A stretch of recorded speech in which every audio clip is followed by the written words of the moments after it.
Hello everyone, সবার কি অবস্থা? চলে আসলাম একটা রান্নার রেসিপি নিয়ে। আমার বেশ অনেক দিন যাবতই কচু শাক খেতে ইচ্ছে করছিল, তো এটাকে ভালো মতো কেটে দেন ফ্রেশ করে এটাকে সিদ্ধ বসাতে দিয়ে দেবো। এখানে রসুন, পেঁয়াজ কুচি এবং কাঁচামরিচ ফালি করা দিয়ে এটাকে ফার্স্টে আমি একটু সিদ্ধ করে নিব। এবং কচুতে কিন্তু আমি কোনো রকমের পানি ইউজ করিনি, কারণ এটা অটোমেটিকলি কচু থেকে কিন্তু আমার পানি বের হয়ে যাবে যখন এটা সিদ্ধ হয়ে যাবে। তো এটা আর অল্প পরিমাণে লবণ দিয়ে এটাকে আমি আগে ফার্স্টে সিদ্ধ করে নিব। তো খুবই সিম্পলভাবে রান্না। বাসায় যদি চিংড়ি মাছ নাও থাকে তাহলে আপনারা এভাবে করেও খেতে পারেন, আর চিংড়ি মাছ দিয়েও খেতে পারেন। দুইটার টেস্ট দুই রকমেরই আসবে। তো আমার কেন জানি মনে হয়েছে যে আমি এভাবে কচুটাকে পুরো বাগার দিয়ে খাবো, একটু ঝাল ঝাল করে। তো ঠিক যেভাবে আমি চেয়েছি সেভাবে, এবং কচুটা এত মজা হয়েছে, যখন আমি অলরেডি ভয়েস দিচ্ছি তখন কিন্তু অলরেডি আমার কচু খাওয়া শেষ। তো আমি আপনাদের সাথে ভিডিও করে রেখেছি শেয়ার করব বলে।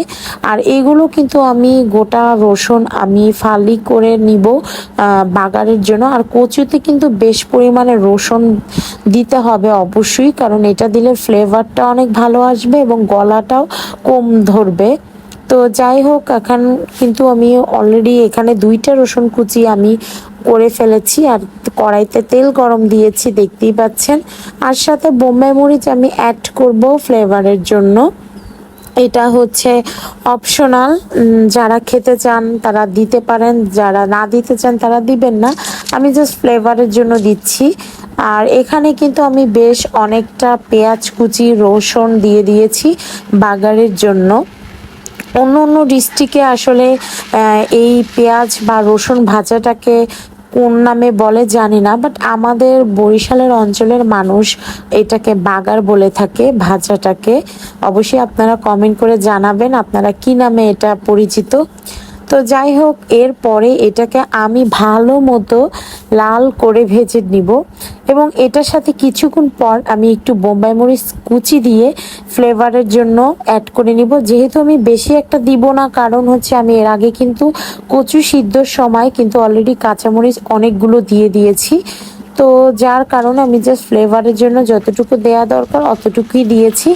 এরপর আমার সিদ্ধ করা কচু এটাকে আমি বাগারের ভিতরে দিয়ে দিচ্ছি দেখতেই পাচ্ছেন।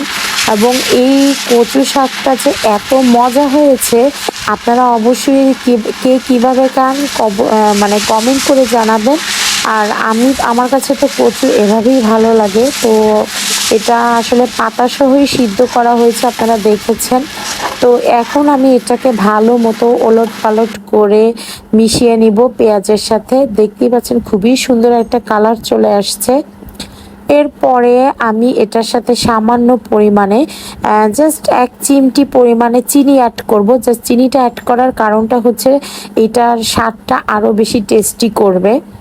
আর পরিমাণ মতো লবণ যা যা দরকার আমি তো সেগুলো আগেই দিয়ে দিয়েছিলাম কচু সিদ্ধর সময়।